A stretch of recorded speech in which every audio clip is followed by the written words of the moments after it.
nama Tuhan. Berdiri di sini hari ini rasanya beda sekali. Jarak saya dengan jemaat sekitar lebih dari 2 meter, jadi saya lepas ini. Oke? Saudara yang tidak boleh melepas apa-apa, sebab kalau saya tidak lepas suara saya kurang jelas. Luar biasa. Ini kalau cowok kasih tepuk tangan yang meriah buat Tuhan. Ya. Ini kalau cowok ganteng, gagah. Kalau cewek anggun sekali. Kita berikan apresiasi buat mereka yang kerja sampai malam ya. Kasih tepuk tangan sekali lagi. Ini belum selesai saudara ya. Karena kita selangoya mau ibadah hampir 3 bulan kita tidak ibadah tatap muka. Dan saya memaksakan untuk kita harus ada ibadah hari ini mumpung diizinkan 50% penggunaan ruangan ibadah. Tuhan sangat baik kepada kita masih bisa beribadah, masih bisa bertatap muka. Kita berdoa dan menyerahkan ibadah kita hari ini kepada Tuhan. Mari kita berdoa. Bapa di dalam surga, di dalam nama Tuhan Yesus kami menghampiri takhta kasih karunia-Mu. Kami merendahkan diri di hadapan hadirat-Mu. Kami bersyukur buat Yesus yang mau mati bagi kami. Kami bersyukur buat korban yang sempurna bagi kami. Kami ada sebagaimana kami ada dan kami tidak pernah kehilangan pengharapan kami. Kami percaya sesuatu yang besar ada di depan kami. Sesuatu yang luar biasa ada di depan kami. Tuhan Yesus, terima kasih kami dapat memiliki podium seperti sekarang. Engkau telah memberikan waktu yang tepat, timing yang tepat sehingga pada waktu PPKM ini semua bisa dikerjakan. Terima kasih. Kami meminta Engkau hadir di tengah-tengah kami. Tanpa Engkau persekutuan kami tidak ada artinya sama sekali. Tanpa hadirat-Mu Tuhan kami tidak tahu harus berbuat apa. Tapi bersama dengan Engkau kami akan melakukan perkara-perkara yang besar. Berkati kami semua tanpa kecuali, tidak ada seorang pun yang terlewatkan. Demi nama Yesus kami berdoa. Amin. Jadi saya berjanji tidak turun di bawah. Saya di sini saja. Dan saudara tetap kenakan masker. Ya, tidak boleh membuka masker saudara selama ibadah berlangsung. Dari sini saya bisa lihat sampai di ujung belakang. Puji Tuhan, di atas, di bagian atas tribun. Nah, saudara-saudara, pagi hari ini saya meminta kepada tim Praise and Worship agar saya mengambil bagian ini sebagai satu pembukaan. Kita akan menabiskan altar yang baru ini dengan pujian dan penyembahan. Haleluya, amin. Nah saudara-saudara, ada sebuah ungkapan, bisa ditayangkan di screen.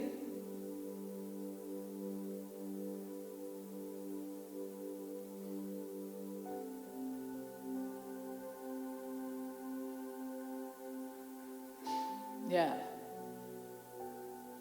kita baca sama-sama. 1, 2, 3. Life isn't about waiting for the storm pass. It's about learning to dance in the rain. Hidup itu tidak tentang menunggu sampai badai berlalu, tetapi belajar untuk bisa menari di tengah hujan. Jadi saudara-saudara, kalau kita menunggu sampai COVID hilang sama sekali, no, please COVID jangan gantung aku, jemuran digantung aja bisa hilang. Saya nggak mau digantung sama COVID. Ini tentang belajar menari di tengah hujan, bahkan badai. Are you ready? Artinya bahwa kita harus siap untuk melakukan apa yang penting untuk hidup ini. Walaupun situasi tidak baik, walaupun keadaan buruk, kita harus belajar untuk mengendalikan diri kita sendiri dan mengendalikan keadaan. Say yes. Bukankah itu yang Tuhan inginkan dari kita? Kita tidak akan tenggelam di dalam badai, tetapi kita akan berjalan di atas badai.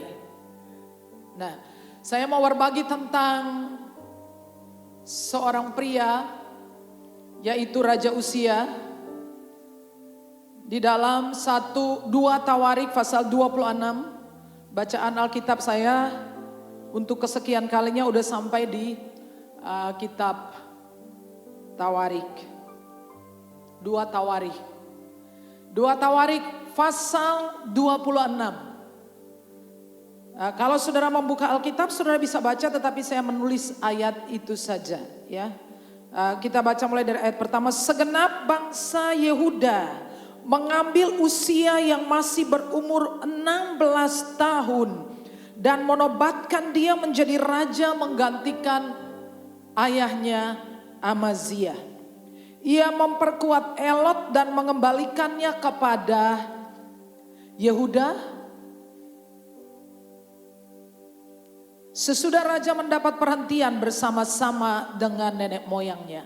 Uzia berumur 16 tahun pada waktu ia menjadi raja dan 52 tahun lamanya ia memerintah di Yerusalem. Nama ibunya ialah Yekolia dari Yerusalem.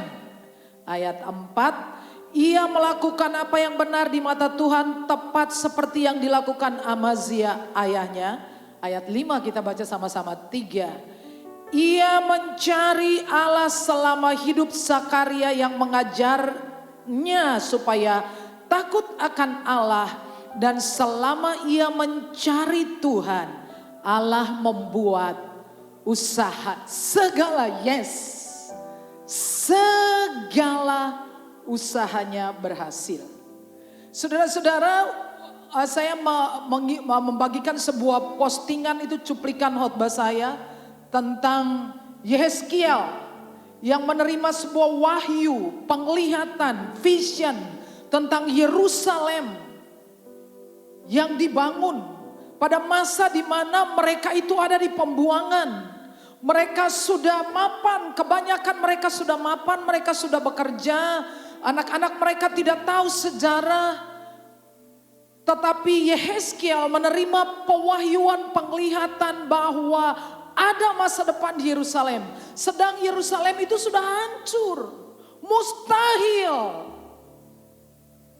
Tapi bagi Tuhan semuanya mungkin. Say yes. Nah saudara, ketika saya berbicara tentang segala usaha berhasil, itu seperti saya mencoba mengubah warna cat Presiden Republik Indonesia dari biru menjadi merah.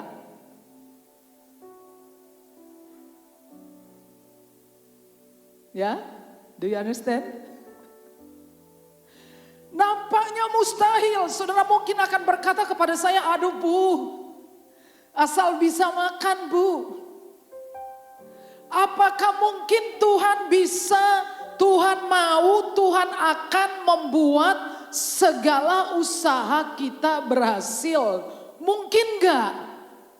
Mungkin gak? Sangat mungkin. Kenapa? Alasan yang pertama adalah karena Tuhan ingin supaya saudara berhasil. Katakan berhasil. Tuhan ingin saudara berhasil. Untuk apa? Supaya kita bisa menolong orang lain. Setuju? Sebab kalau semuanya gagal, siapa nolongin siapa? Kalau semuanya lapar, siapa nolongin siapa? Itu alasan pertama bahwa saya yakin Tuhan ingin menjadikan kita berhasil. Berhasil. Berhasil. Say yes. dalam segala hal. Sekarang bukti Alkitab. Mengapa Tuhan ingin kita berhasil? Di dalam 2 Timotius pasal 4 ayat 4. Ayat 2, baca sama-sama 3. Beritakanlah firman, siap sedialah baik atau tidak baik waktunya. Nyatakanlah apa yang salah, tegurlah dan nasihatilah dengan segala kesabaran dan pengajaran. Artinya bahwa baik atau tidak baik waktunya, beritakan Injil. Tidak ada amin. Mau COVID, mau COVID, tidak baik atau baik, waktunya beritakan firman. Beritakan firman. Ajarkan firman. Itu Alkitab suruh kita sepanjang waktu. Mau COVID, mau apa, mau modelnya kayak apa, tetap harus beritakan firman. Alasan ketiga.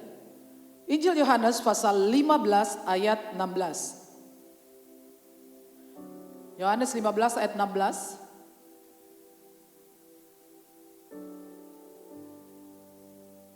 Bukan kamu yang memilih aku, tetapi akulah, kata Tuhan ini, yang memilih kamu supaya kamu pergi dan menghasilkan buah. Dan buahmu itu tetap, katakan tetap. Tidak peduli keadaan baik atau tidak baik, Tuhan ingin kita berbuah. Gitu aja. Gak mau tahu. Kita gak bisa excuse dan berkata, oh Tuhan saya gak bisa berbuah musim ini. Karena ini sedang sulit, ini pandemi. Sudah PPKM berjilid-jilid Tuhan. Saya tidak bisa berbuah, enggak. Pesan itu mengatakan bahwa aku memilih kamu. Aku menetapkan kamu supaya kamu pergi dan menghasilkan buah. Dan buahmu itu tetap. Artinya tidak mengenal musim. Suatu hari ketika Tuhan Yesus dalam perjalanannya melewati pohon ara. Dan saudara catat ya, bahwa itu bukan musim buah pohon ara. Seperti saat ini saudara pergi ke pohon durian. Semua durian tidak berbuah karena memang bukan musim. Tapi apa yang Tuhan Yesus lakukan saudara? Ia mengutuki pohon ara itu, dia berkata, selama-lamanya orang tidak akan makan buahmu. Lalu besok pohon ara itu kering. Apakah urusan Tuhan dengan pohon ara? Tentu tidak, tetapi dia tidak mengajarkan kita sesuatu. Bahwa untuk berbuah bagi kerajaan Allah tidak mengenal waktu. Say yes.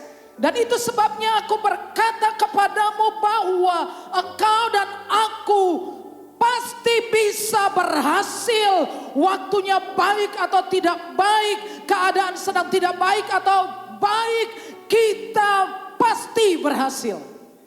Kasih tepuk tangan buat Tuhan.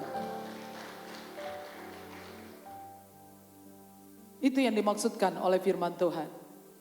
Untuk berhasil dalam segala hal, tidak perlu cuaca dan musim.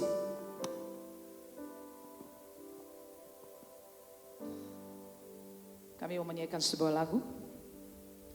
Ini lagu yang saya tulis. Saudara share lagu ini untuk banyak orang ya. Ya, nanti akan menyusul banyak lagu yang lain. Kata Mbak Priska, kita akan menyanyikan lagu-lagu kita sendiri. Dari sekarang ya. Amin.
sisiku.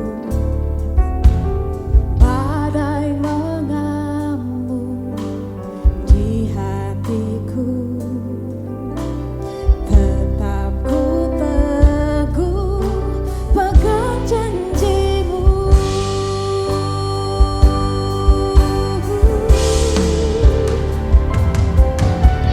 Hari berganti, musim berlalu, kau yang setia selalu. Segala perkara dapat ku tanggung di dalam Dia yang memberi kekuatan. Yesus sahabatku.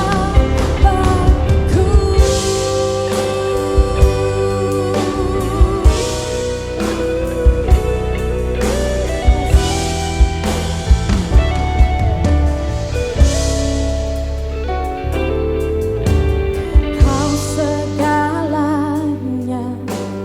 yang ku tahu, tak pernah jauh dari sisiku.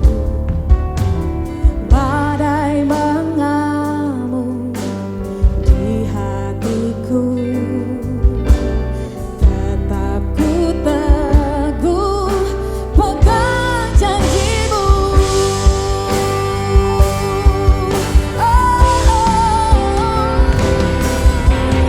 Hari berganti, musim berlalu, kau yang setia selalu. Segala perkara dapat ku tanggung di dalam Dia yang memberi kekuatan. Yesus sahabatku.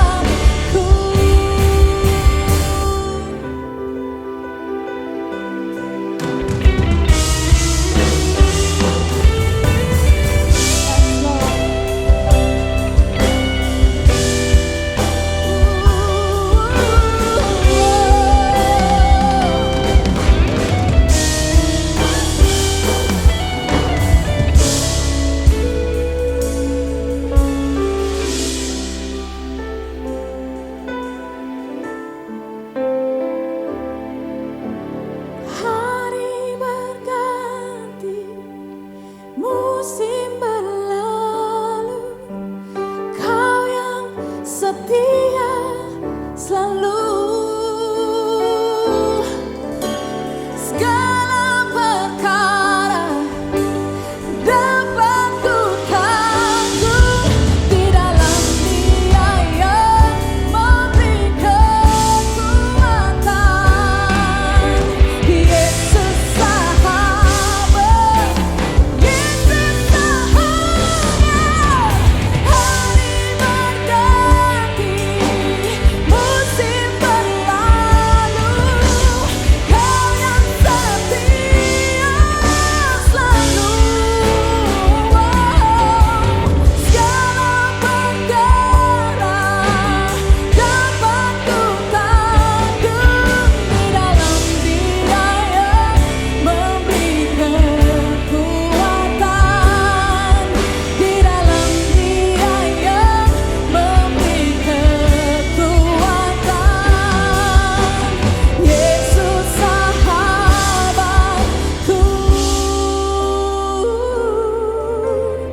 Yesus sahabatku.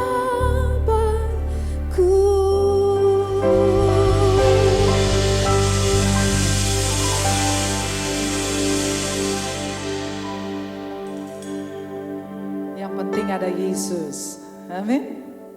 Masalah nggak penting, yang penting jalan keluarnya. Say yes. Masalah itu nggak penting. Yang penting adalah jalan keluar. Dan jalan keluar itu adalah Yesus.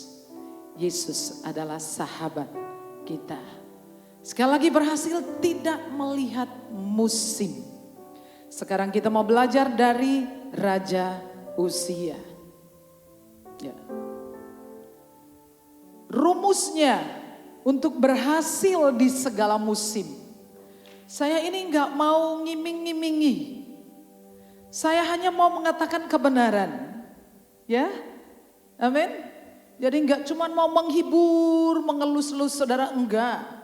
Saya ingin mengatakan kebenaran yang membangkitkan saudara dan saya untuk keluar dari keadaan kita dan melakukan apa yang Tuhan rencanakan untuk kita yang sangat hebat, dan setiap saudara akan pergi dan mengubah dunia di sekitar saudara. Yes, di waktu yang sangat singkat ya. Saudara, orang belajar matematika itu sebetulnya nggak sulit kalau ngerti rumus. Betul enggak? Amin ya. Matematika itu sulit sekali bagi yang nggak ngerti rumus.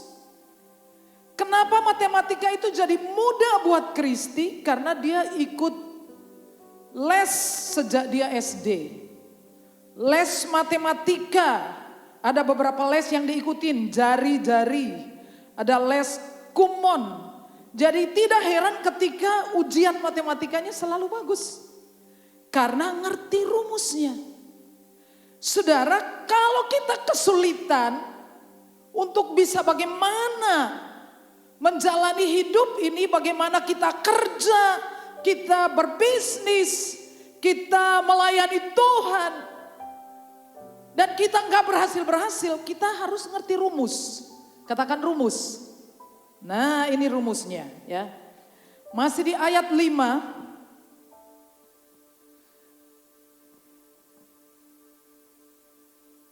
Ia mencari Allah selama hidup Zakaria yang mengajarnya supaya takut akan Allah. Yang pertama adalah ia belajar untuk takut akan Allah. Katakan takut akan Allah.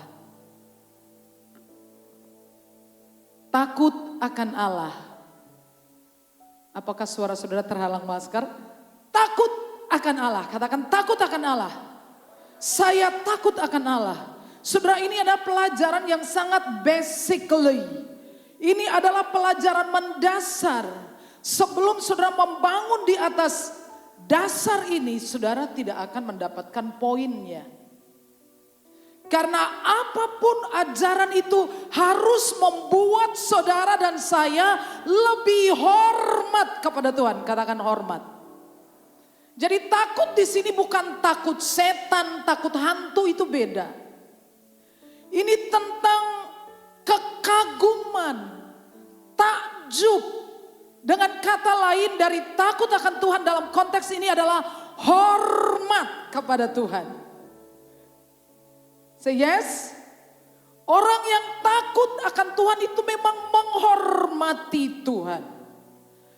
Saya takut untuk mengejek Presiden Republik Indonesia seperti yang dilakukan orang lain. Karena apa? Karena saya hormat kepada beliau. Saya ingin menjadi seperti Tuhan Yesus. Dan saya berdoa kepada Tuhan ketika saya mengalami tekanan. Saya bilang, Tuhan, Presiden saya saja kuat. Presiden saja dihina, direndahkan, dibully. Tetap tersenyum. Tetap oke. Pakai apa-apa dikritik tetap oke. Tuhan, kalau presiden saya aja oke, apalagi saya. Jadi presiden saya sangat menginspirasi saya. Orang yang kedua yang sangat menginspirasi saya adalah Raja Daud.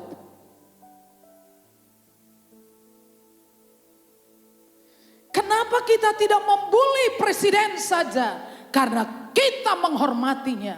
Karena kita mengaguminya, karakternya, kejujurannya, ketulusannya. Kita menghormati beliau. Betul saudara? Halo, amin. Kenapa kita takut akan Tuhan? Karena kita hormat aja. Semakin saudara kenal Tuhan, semakin saudara takjub, semakin saudara ada rasa hormat, kagum, hormat, takluk kepadanya, mencintainya. Tapi saudara bisa lihat beberapa poin mengapa penting sekali untuk kita takut akan Tuhan. Bisa diklik?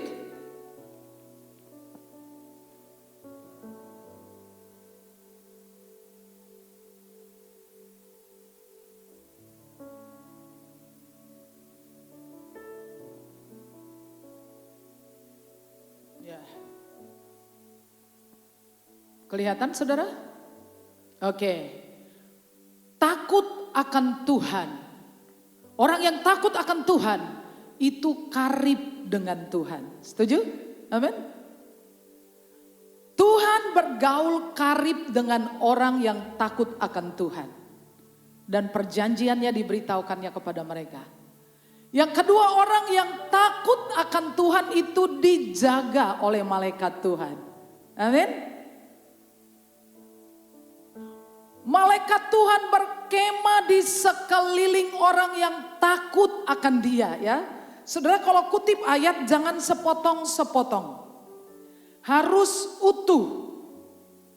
Begitu juga waktu saudara belajar Alkitab, jangan comot-comot. Harus komprehensif.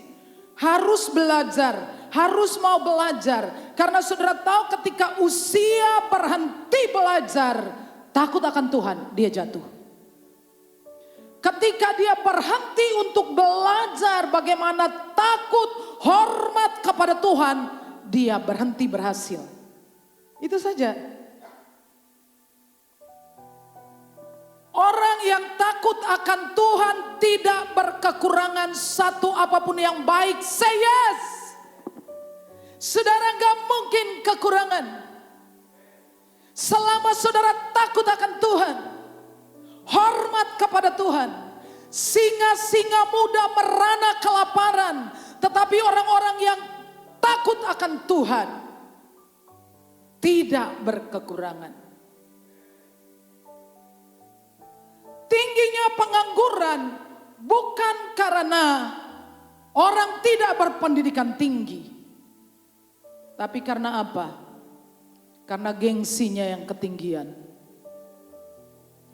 Kalau mau kerja apa saja bisa. Betul saudara? Berhubung gengsinya ketinggian.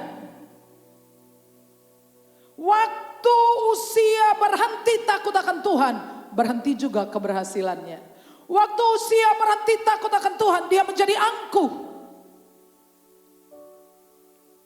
Kalau saudara tidak belajar takut akan Tuhan, kita akan jadi sombong. Saudara dan saya, itulah poinnya untuk menjaga supaya tetap rendah hati. Belajar takut akan Tuhan. Langit tidak perlu mengatakan alasan mengapa dia tinggi, benar enggak? Yang tinggi selangit tidak melangit. Yang tanah tingginya selangit. Orang sombong itu seperti di atas gunung, lalu dia ngelihat ke bawah, semua orang nampak kecil. Tapi dia tidak sadar bahwa orang yang di bawah juga ngelihat dia kecil. Betul ya saudara ya? Jadi selama ia belajar takut akan Tuhan, ia terus berhasil. Waktu dia berhenti belajar takut akan Tuhan, ia gagal karena menjadi sombong. Kita mendengar sebuah lagu yang sangat indah. Saya suka lagu ini, ya.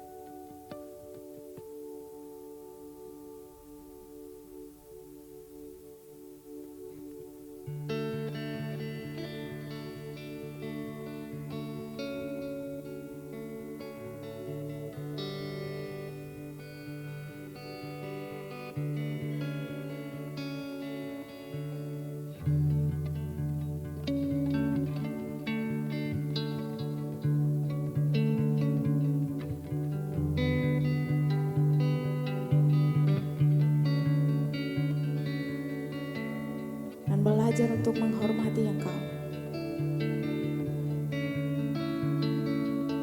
Biar kami terus melihat salib-Mu Tuhan.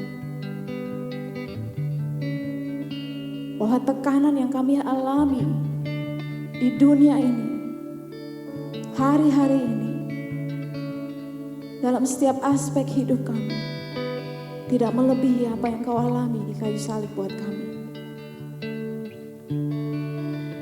Kau Tuhan, Engkau membuktikan gak ada cinta yang lebih besar daripada kasih dan cinta-Mu. Hari ini kami mau bawa kerinduan hati kami, syukur kami yang mengalir dari hati. Kami rindu Engkau, kami mau Engkau.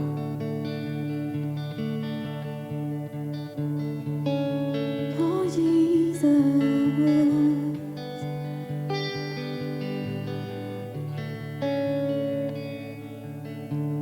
purify my heart.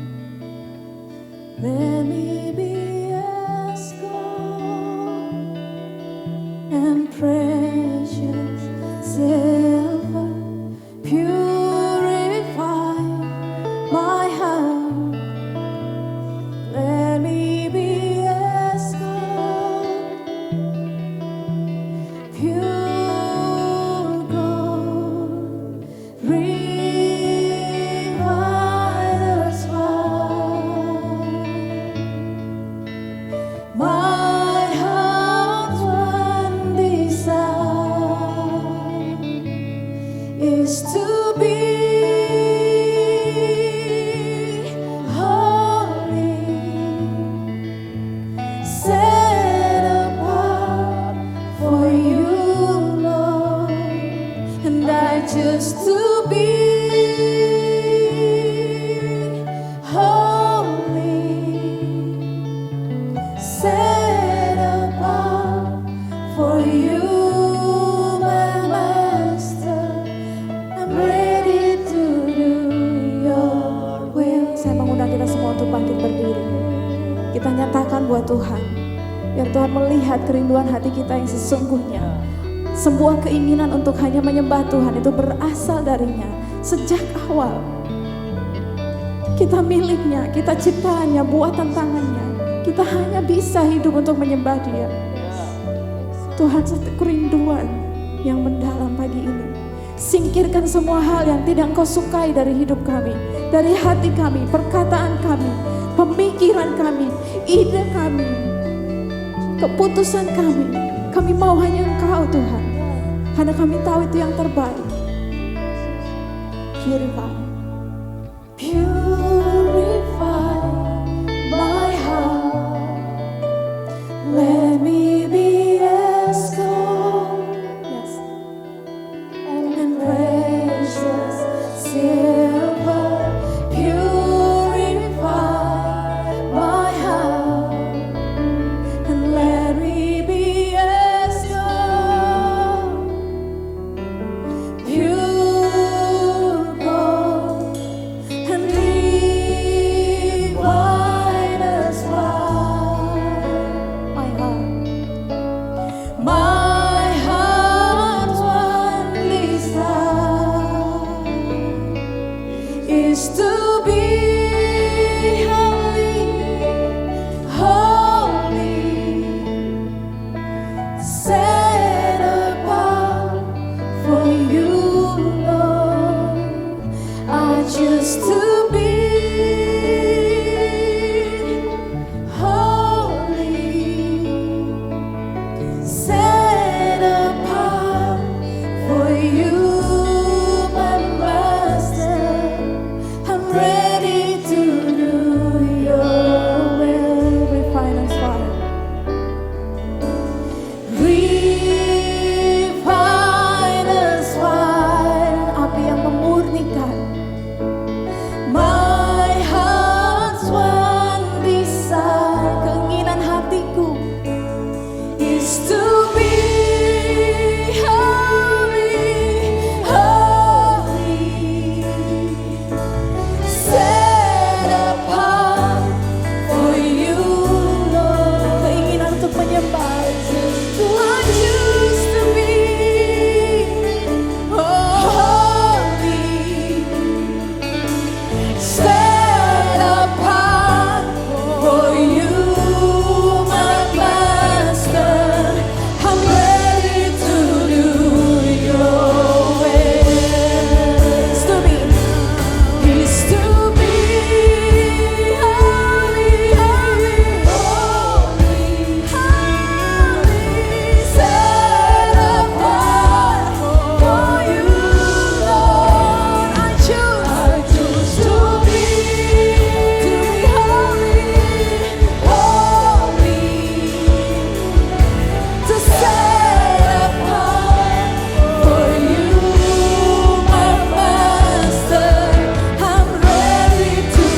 Tuhan berkata, takut akan Tuhan itu suci. Takut akan Tuhan itu suci. Holy, suci. Yang kedua,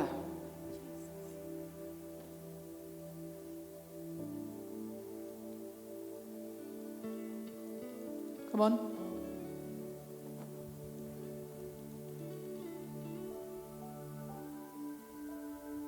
Please.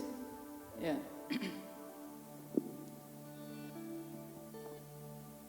Rumus untuk sukses segala hal. Bisa bantu saya? Yang pertama tadi adalah belajar takut akan Tuhan. Yang kedua sekarang. Yang kedua. Yang kedua adalah mencari Tuhan tanpa henti. Saya kasih kalimat terakhir itu tanpa henti. Sebab saya sedang membaca tentang raja-raja Israel. Hampir semua nasibnya sama. Dan saya sedih. Begitu mereka kuat, stop dia cari Tuhan. Waktu dia stop cari Tuhan, dia jadi sombong. Saya ini terus bergumul dengan diri saya. Saya bilang, Tuhan jangan sampai saya tua jadi aneh-aneh. Saya nggak mau tua terus jadi kayak Salomo. Saya nggak mau tua jadi kayak Usia, Amasia. Nanti cucunya Usia juga sama. Mereka masih muda jadi raja, sukses. Tapi begitu tua, aneh. Mulai nggak bisa menahan diri. Mulai nggak bisa menerima teguran. Mulai nggak bisa dikasih masukan. Saya selalu, Tuhan tolong supaya saya tua nggak aneh Tuhan. Supaya kau sudah waktunya pensiun, pensiun aja. Biar nggak nganeh-nganehi. Kenapa? Karena mereka stop mencari Tuhan. Ada kecenderungan ketika kita menjadi kuat. Berdiri di atas kaki kita sendiri. Kita merasa tidak butuh siapa-siapa. Dia berhenti. Dia sudah tidak lagi mencari Tuhan. Dan kalau saudara lihatin Usia, kita kembali di pasal 26.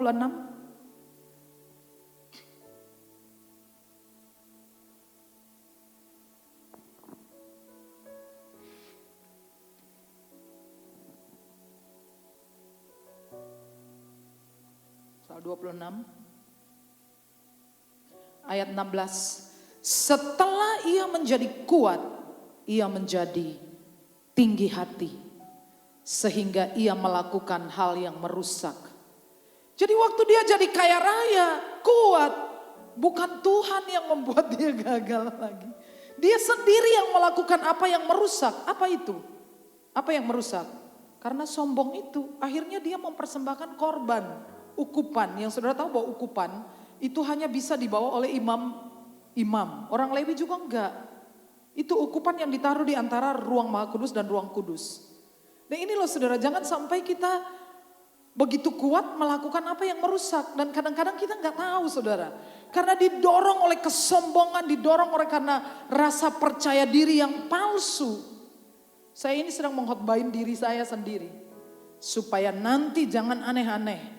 Kalau sudah datang waktunya saya pensiun, saudara jangan tanya apa-apa. Saya juga nggak mau aneh-aneh. Saya pengen selesai dengan baik, kerjakan yang lain. Gak mau nganeh-nganehi. Dia berhenti untuk mencari Tuhan.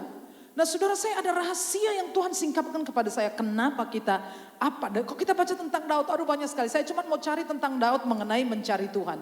Karena satu-satunya orang yang tanpa cacat dalam hal hubungan dengan Tuhan, mencari Tuhan. Tidak ada yang lain. Saya sudah baca Alkitab, saya bolak-balik kejadian sampai Wahyu, entah sudah berapa kali, terus menerus. Satu saja, kalau ada raja yang sukses selalu dikaitkan dengan Daud, seperti Daud leluhurnya. Tidak ada yang seperti Daud, kalau ada yang baik seperti Daud. Benderanya adalah bendera Daud. Karena Daud mencari Tuhan, katakan mencari Tuhan. Apa yang dia cari? Wajahnya ternyata. Dia cuma cari wajahnya, tangannya enggak. Sudah saat saya susah-susah berat, saya merem. Saya lihat wajah Yesus, cukup. Saya kemarin bersaksi tentang saudara kita Ko Iwan, kanker stadium 4. Operasi. Pendarahan parah saudara. Sampai dia operasi pagi jam 7 itu masuk ruang operasi. Sampai besok gak sadar-sadar. Pendarahan sampai langsung butuh 10 kantong. Sudah 10 kantong belum sadar, tambah 3 kantong lagi. Lalu setelah dia sadar, dokter bilang, ini luar biasa. Biasanya pendarahan hebat, masuk ICU, mati. Ini hidup. Saudara tahu ceritanya. Waktu dia dioperasi, seorang wanita lain sedang melahirkan di sesar. Lalu mereka ada di ruang yang sama, dokter yang sama melakukan operasi. Wanita itu meninggal karena COVID, dokternya terinfeksi COVID, dokter itu mengoperasi Iwan. Iwannya negatif COVID. Kasih tepuk tangan buat Tuhan. Tadi cerita pada waktu dia dalam keadaan gak sadar, dia seperti memasuki lorong yang panjang dan gelap. Lalu dia dengar orang berbicara di telinganya. Saudara Iwan ini bukanlah seorang Kristen pelayan Tuhan yang aktif, worship leader atau siapa enggak ya. Saya juga jarang melihat dia pergi ke gereja. Tapi saya dampingi keluarga ini. Saya mengasihi mereka. Mereka adalah orang-orang sederhana yang baik hatinya. Saya sangat mengasihi keluarga ini. Setiap hari saya telepon mereka. Saya sedih karena saya nggak bisa nungguin di rumah sakit COVID. Anak ini seperti anak saya. Endang itu seperti anak saya anggap anak saya. Kalau saya sakit, siang malam dia ada di rumah sakit. Duduk aja gitu. Jadi saya begitu sayang dengan anak ini. Seperti anak saya sendiri. Dia ke saya seperti saya ibunya dan saya ke dia seperti anak saya. Jadi saya cinta mereka. Saya sedih karena saya nggak bisa nungguin dia di rumah sakit. Karena COVID saudara. Lalu dia dengar orang bicara di telinganya. Lihat ke atas. Waktu dia lihat ke atas, dia lihat wajah Tuhan Yesus. Dia bilang seperti di gambar-gambar. Lalu Tuhan berbicara kepadanya. Jangan takut. Kamu sembuh. Kamu akan pulang. Kamu akan berkata kepada setiap orang. Yesus itu baik. Lalu dalam waktu yang sangat singkat, dia ada itu operasi besar saudara, satu ginjal diambil, ususnya dipotong, dijahit. Tapi sangat mengherankan bagi saya bahwa dalam 1 minggu dia sudah bisa apa-apa. Sudah bisa makan makanan keras. Dia mau pergi kontrol naik sepeda motor, saya bilang enggak, biar diantar pakai mobil. Kamu operasinya sebesar itu kamu mau naik sepeda motor? Enggak, biar kamu diantar. Saudara. Itu terjadi ketika ia memandang wajah Yesus. Seeking God's face. Memandang wajahnya. Saat saya susah, saya merem. Saya lihat Yesus berdiri di pintu. Saya ayam. Saat saya susah, saya merem. Saya lihat dia datang duduk di samping saya. Saya happy, saya kuat. Saat Sakeus, orang yang tertuduh, orang yang dibenci, orang yang dimusuhi, dianggap penjahat, koruptor. Tapi waktu Yesus di atas pohon ara, ia memandang Yesus face to face dan ia berubah. Hari itu dia berubah, gak pakai lanti. Dia bilang separuh kekayaanku aku berikan kepada orang miskin. Lihatlah orang yang memandang wajah Yesus. Dia menjadi seperti Yesus, murah hati. Anda dan saya perlu sering-sering memandang wajahnya Yesus. Kalau memandang tangannya kita cenderung pelit. Tapi kalau kita memandang wajahnya, eyes to eyes. Lihat itu matanya. Gak tahan meleleh. Kalau saya disuruh melupakan Tuhan Yesus, saya akan pergi ke kantor kelurahan, minta keterangan, surat keterangan tidak mampu. Aku Aku tak mampu melupakan wajahnya.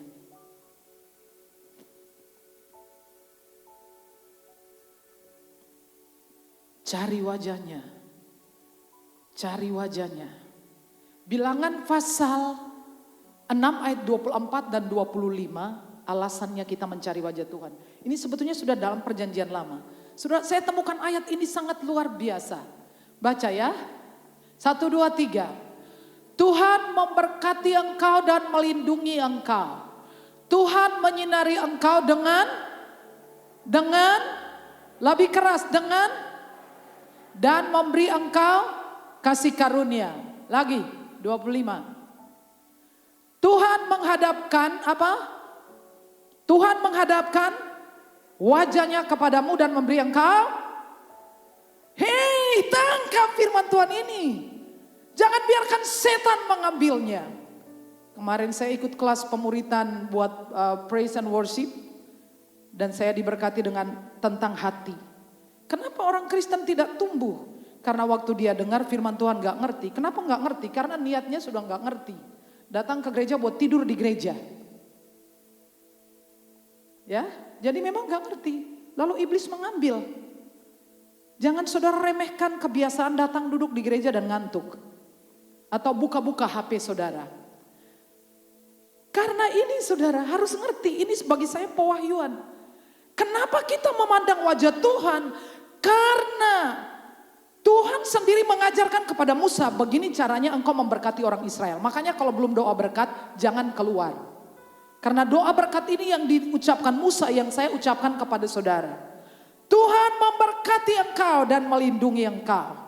Belum didoakan berkat, udah sampai di sepeda motor.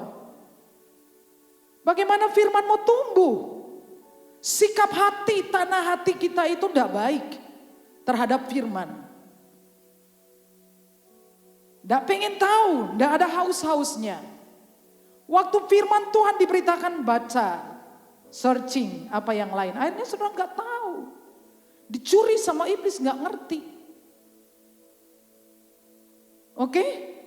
Kenapa kita memandang wajah Tuhan? Karena ketika kita memandang wajah Tuhan, maka Ia memberi kita kasih karunia. Katakan kasih karunia. Kenapa kita memandang wajah Tuhan? Karena ketika kita memandang wajah Tuhan, apapun masalahnya, kita menerima damai sejahtera. Dan kasih karunia sudah diberitakan sejak perjanjian lama. Kasih karunia adalah mencari wajah Tuhan. Sampai hari ini, bertekunlah mencari wajah Tuhan. Jangan pedulikan tangannya. Tangannya mungkin mendisiplin engkau, enggak apa-apa. Jewer sedikit enggak apa-apa, cari saja wajahnya. Semua akan baik-baik selama engkau ada di tangan Tuhan. Cari wajahnya, nikmati wajahnya. Lihat senyumnya. Banyak kali saya datang dan saya bilang, my elder brother, hug me a little. Peluk aku sebentar. Lalu beliau memeluk saya.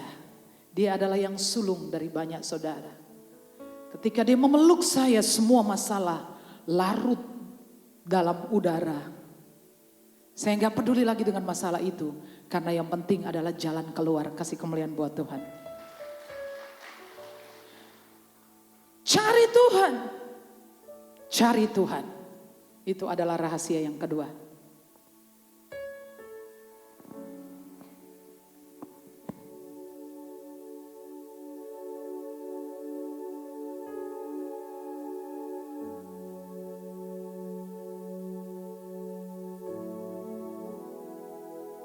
Pribadi yang mengasihi, mencintai kita.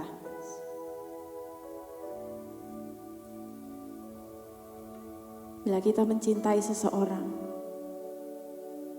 tanpa dorongan dari siapapun, kita pasti akan mencari dia setiap saat. Ada satu rasa kebutuhan untuk melihat wajahnya, memandang wajahnya, merindukannya. Ini kami Tuhan pagi hari ini. Kami mau masuk di dalam hadirat-Mu dengan penuh rasa percaya diri bahwa kami dikasihi, kami dicintai, Kami diinginkan, setiap kami beroleh tempat di hadapan Engkau, di hatimu.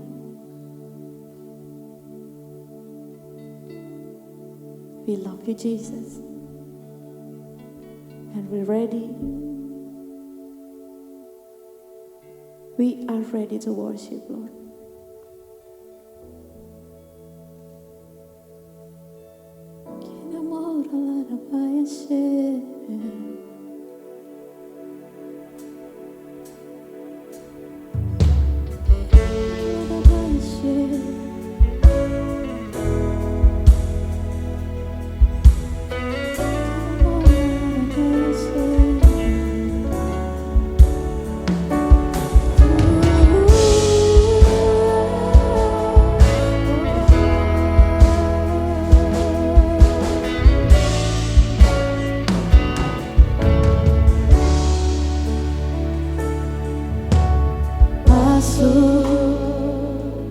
Hadirat-Mu Tuhan, dengan korban pujian, masuk hadirat-Mu Tuhan, berhiaskan kekudusan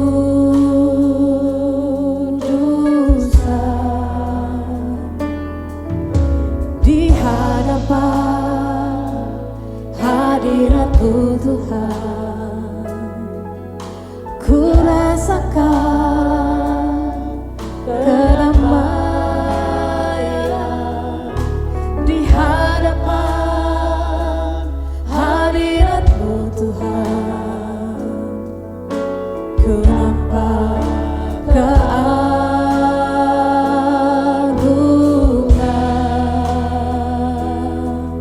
Oh,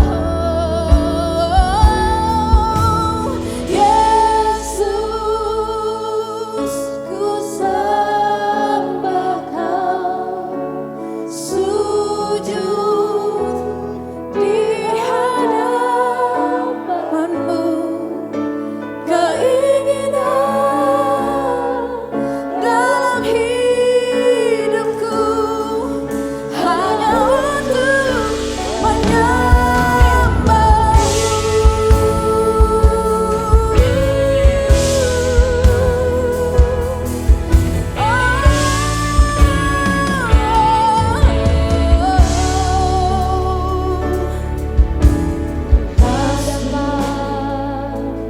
hadirat-Mu Tuhan. Ku rasakan kedamaian di hadapan hadirat-Mu Tuhan. Ku nampak keagungan.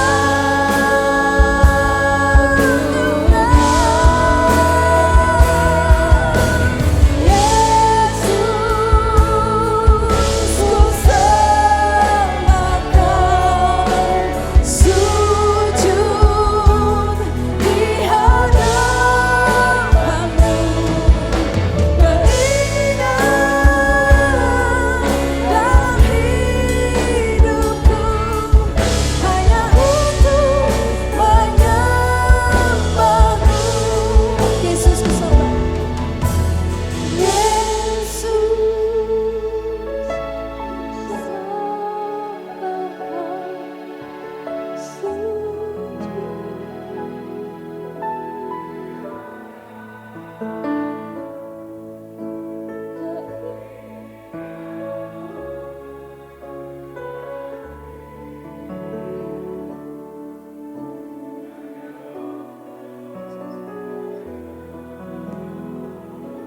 jemaat, nyatakan keinginanmu buat Tuhan. Yesus, Yesus,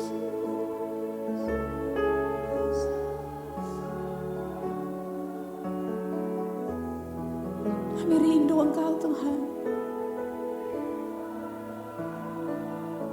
Biar kami lihat wajah-Mu Tuhan. Dalam hidupku hanya untuk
mengasihimu, ku mencari wajahmu, ku perlu melihatmu, ku perlu mendekat engkau, sebab ku butuh engkau.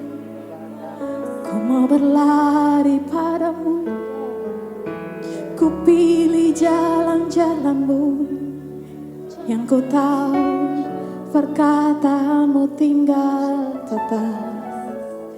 Ku beroleh hidup dari firman-Mu, sebab perkataanmu berkuasa, perkataanmu berkuasa. Yes.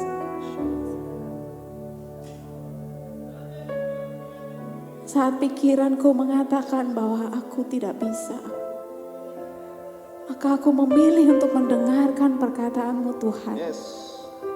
Bahwa kasih karunia-Mu cukup bagiku.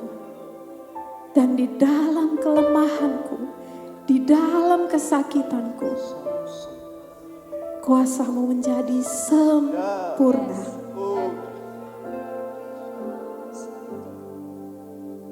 Aku menjadi kuat. Saat aku lemah, kekuatan-Mu melebihi kelemahanku.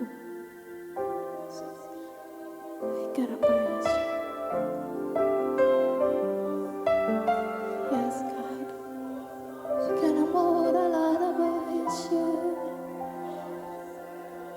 Oh Tuhan,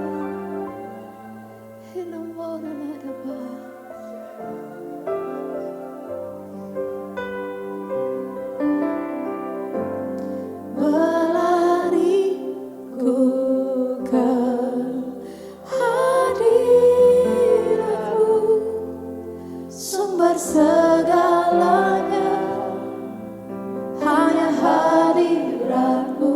Ku mengakuinya, mengakuimu di segala jalanku. Dalam hadirat-Mu ada urapan baru.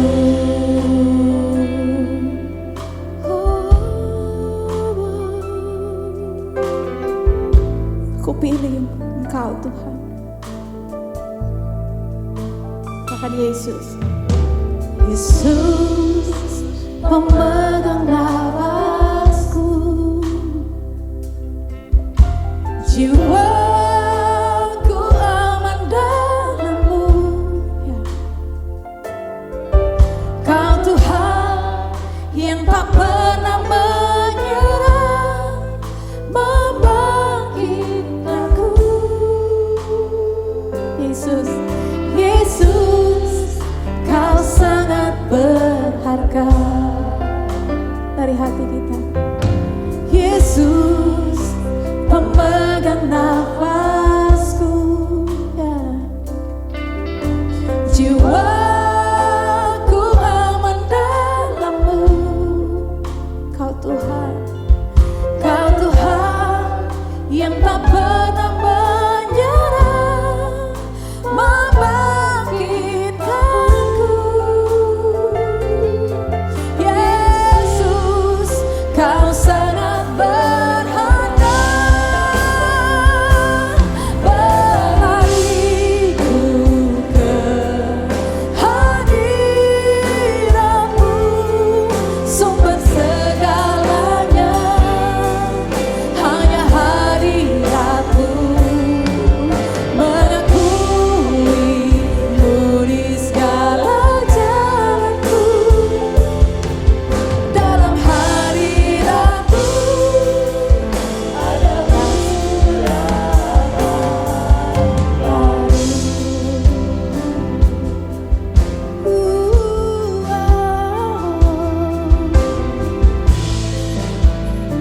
Ini yang kami yakini Tuhan, Kau pemilik hidupku. Yesus pemegang nafasku, ya.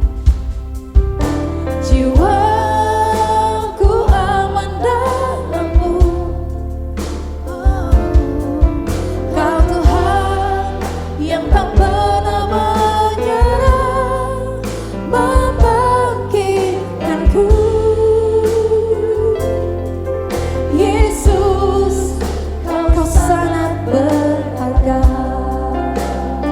lagi Yesus. Yesus, pemegang nafasku, ya. Jiwaku aman dalam-Mu. Kau Tuhan yang tak pernah menyerah, membangkitkanku. Yesus, Kau sangat berharga.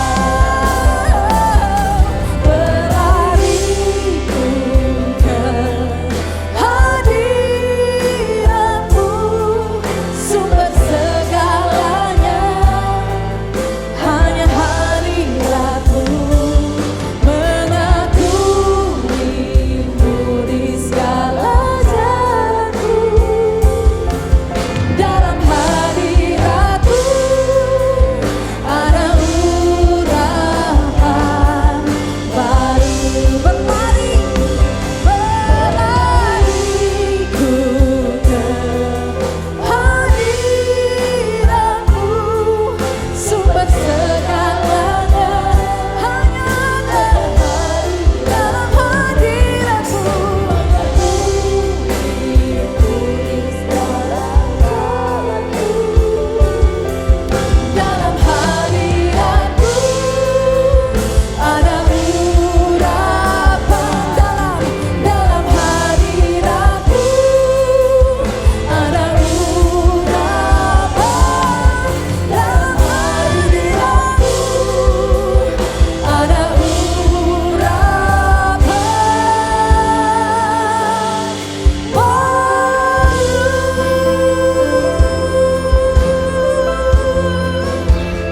Yes. Terima urapan yang baru, kekuatan yang baru dari-Mu Tuhan, hikmat yang baru yang melampaui segala akal dan pikiranku. Yes. Ku terima kebenaran yang baru, yaitu perkataan firman-Mu Tuhan, bahwa ya dan amin.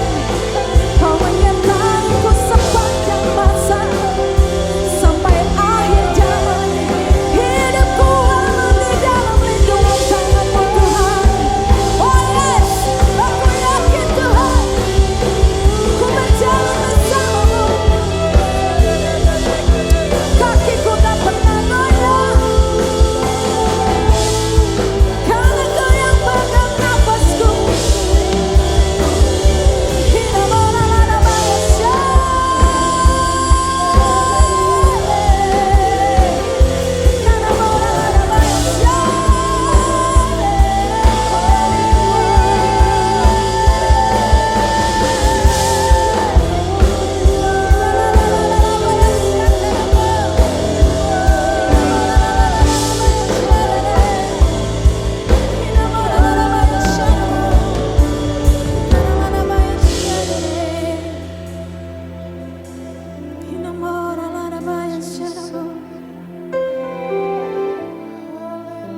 Ku terus percaya,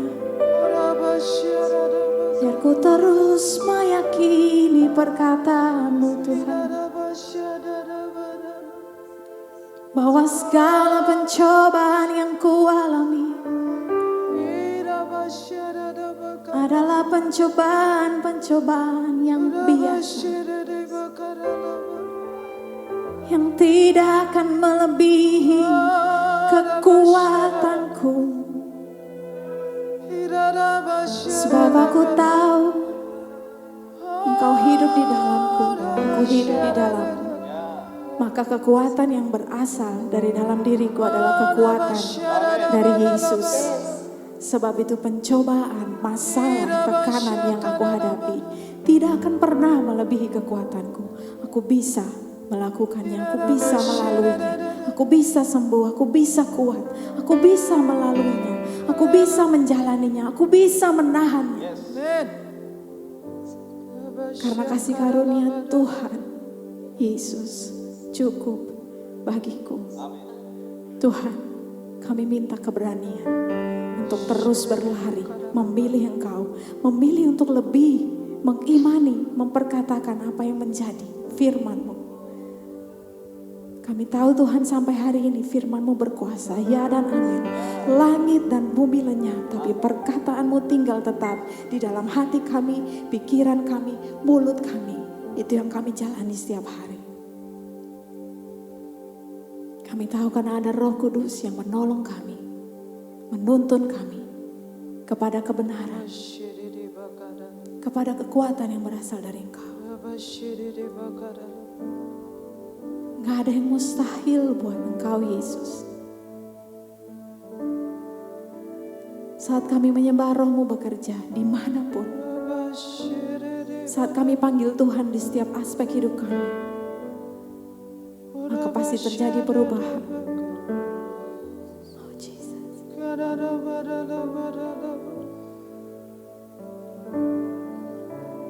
Roh Kudus hadir di sini, mengalir di bait suci. Perkara ajaib pun terjadi, kuasa mujizat nyata. Karena Roh Allah sedang bekerja. Roh Kudus, Roh Kudus hadir di sini dalam hidup kami, mengalir di bait suci, karena tubuh kami adalah bait-Mu Tuhan. Perkara ajaib pun terjadi, kuasa mujizat nyata. Karena Roh Allah sedang bekerja. Tiada yang mustahil, nyatakan, dan tiada yang sukar bila Roh Allah turut bekerja. Tiada yang mustahil bagi orang percaya, karena Roh Allah turut bekerja di antara kita. Kami bait Kudus-Mu Tuhan, mengalir Roh Kudus, sehingga kami mengalami mujizat, perubahan, terobosan, keajaiban. Itu hak kami Tuhan, karena kami adalah orang-orang yang percaya kepada Engkau.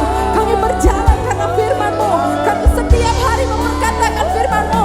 Kami adalah orang-orang yang hari ini masih berdiri, memperkatakan dan mempercayai bahwa tiada yang mustahil, tiada yang menengah. Meskipun Tuhan, keadaan ini membuat kami tidak masuk akal, tapi kami tahu Tuhan, langit dan bumi lenyap, tapi perkataan-Mu tinggal tetap. Ini yang kami nyatakan Tuhan, atas segala aspek hidup kami, atas semua keluarga kami yang sakit, atas semua keadaan ekonomi kami. Kami mau nyatakan bahwa kami memilih untuk mempercayai apa kebenaran-Mu, yaitu Engkau terus hidup dalam hidup kami, dan Roh Kudus mengalir melalui kami. Dan saat Roh Kudus bekerja, Roh Allah bekerja, maka gak ada yang mustahil. Ya, we love you Jesus. Kami percaya itu Tuhan, kami yakini itu Tuhan. Oh haleluya, haleluya.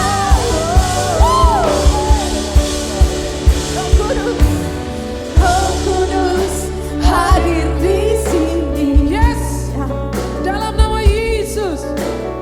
Mengalir Terima kasih Roh di Kudus. bait suci. Terima kasih. Perkara ajaib pun terjadi, kuasa mujizat nyata. Karena Roh Allah sedang bekerja. Kami yakini ini Tuhan. Roh Kudus hadir di sini, ya. Mengalir di bait suci. Rumah kami Tuhan adalah bait-Mu. Perkara ajaib pun terjadi.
indahnya kita mencari wajah Tuhan. Gitu aja gampang, gak pakai uang, gak pakai ongkos. Asal sudah memandang wajah Tuhan. Lalu kembali di bagian terakhir dari ayat 5. Dan selama ia mencari Tuhan, Allah membuat segala usahanya berhasil. Keren banget. Siapa yang membuat? Allah yang membuat. Poinnya di sini Allah yang membuat, saudara. Bukan Bill Gates bisa membuat saudara sukses. Bukan saudara sendiri yang bisa bikin saudara berhasil. Bukan saya yang membuat saya berhasil. Tetapi Allah Tuhanmu yang membuat segala usahanya berhasil. Ia Tuhan Allah yang sama di dalam Kristus Yesus sanggup membuat segala usaha saudara dan saya berhasil. Berhasil. Berhasil. Kasih kemuliaan buat Tuhan. Saudara tidak bergairah. Saya terbakar. Saya tahu rahasianya. Bukan saya yang membuat saya berhasil. Tapi Tuhan saya. Jadi tidak penting apakah saya bermodal atau kosong. Tidak penting modal dengkul sekalipun. Tidak penting tampang saya meyakinkan apa tidak. Tidak penting potongan saya potongan orang sukses apa bukan. Potongan gak ada, jahitan gak ada.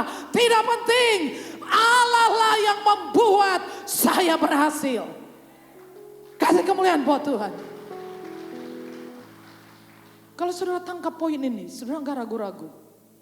Kalau kita lihat diri kita, gak mungkin. Mana ada di zaman ini, mana ada bisa. Tapi saya perhatikan ayat ini. Ternyata bukan dia, Tuhan yang membuatnya.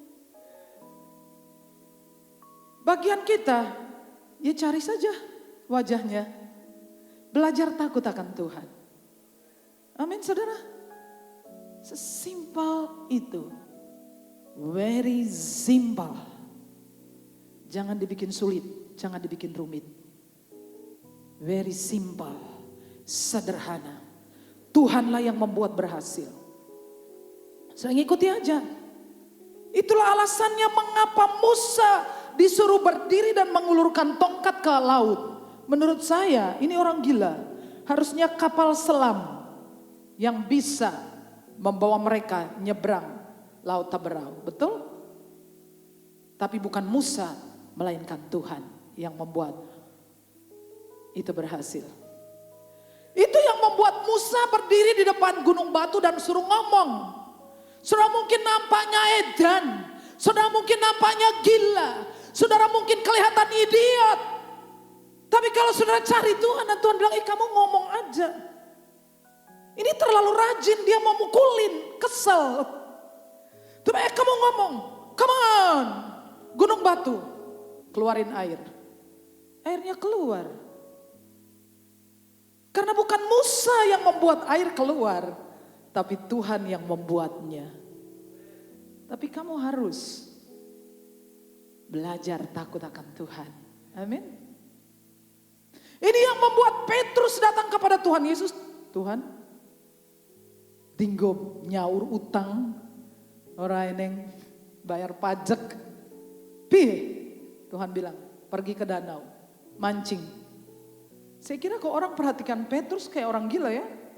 Ikan terus dibuka-bukain mulutnya. Seperti dia pacaran dengan ikan. Ya. Dia membuka mulutnya, dirogoh-rogoh.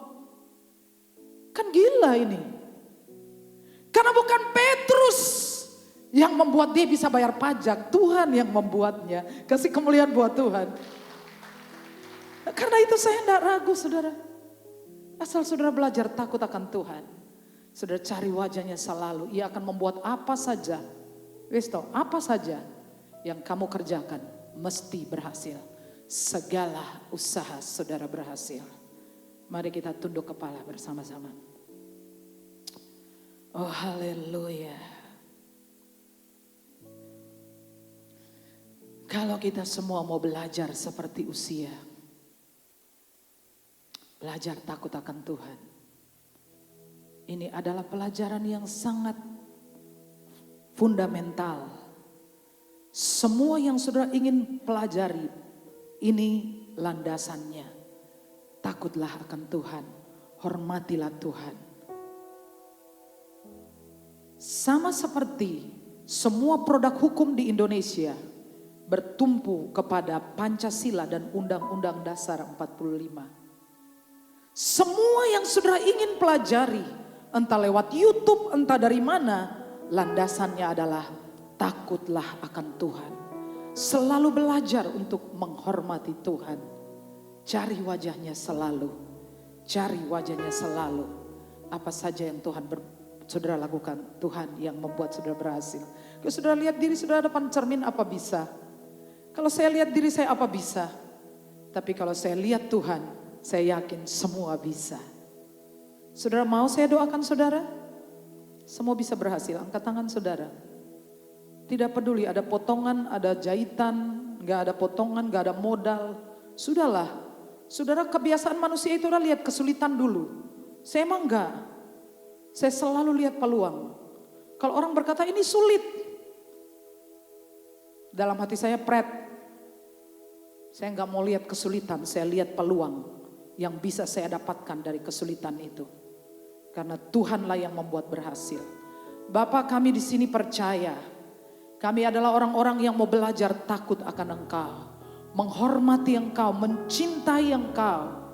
Kami orang-orang yang selalu mau mencari wajah-Mu. Dan sekarang aku berdoa Tuhan, jadikan apa saja yang kami buat berhasil. Supaya dengan demikian kami bisa menjadi berkat bagi banyak orang.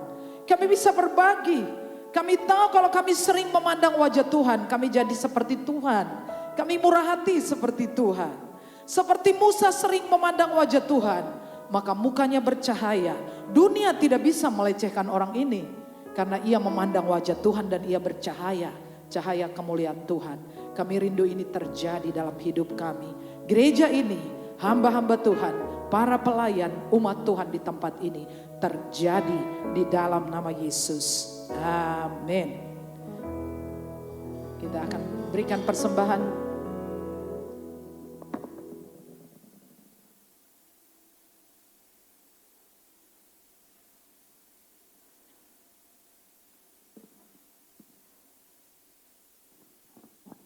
Mari kita berdoa untuk persembahan kita.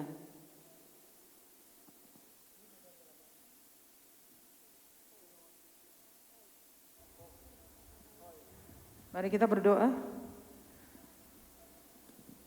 Bapa, semua yang kami beri berasal dari Tuhan. Kami ini enggak takut apa-apa tentang kekurangan. Karena tidak berkekurangan orang yang mencari Tuhan, yang takut akan Tuhan. Singa-singa muda lapar. Tapi orang yang takut akan Tuhan tidak kurang apa-apa. Tuhan, lipat gandakan semua yang kami kembalikan ini kepadamu. Lipat gandakan 100 kepada kami semua. Di dalam nama Yesus. Amin.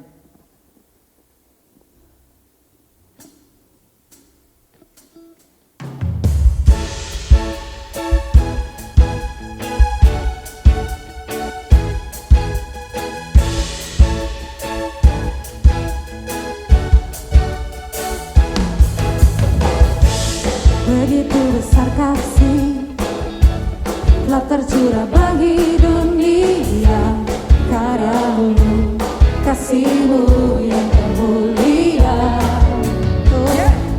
Tiada terselangi besar dan ajaib perbuatan-Mu. Beri hidup-Mu bagi diriku. Tiada yang seperti-Mu. Kau berkuasa selamanya, ku puji Kau selalu.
Terima kasih untuk waktu penyembahan yang sangat indah.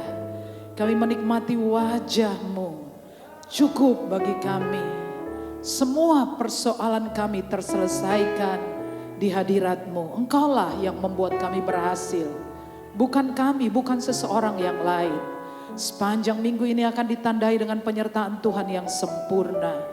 Aku memanggil kebaikan datang atas setiap hamba-hamba Tuhan, umat Tuhan yang mengasihi Tuhan, yang menghormati Tuhan, yang mencari wajah Tuhan. Banyak kebaikan datang atas kami. Akhirnya jemaat Tuhan pulanglah dengan selamat dan terimalah berkat Tuhan. Tuhan memberkati engkau dan melindungi engkau. Tuhan menyinari engkau dengan wajahnya dan memberi engkau kasih karunia. Tuhan menghadapkan wajahnya kepadamu dan memberi engkau damai sejahtera. Semua yang diberkati berkata, amin.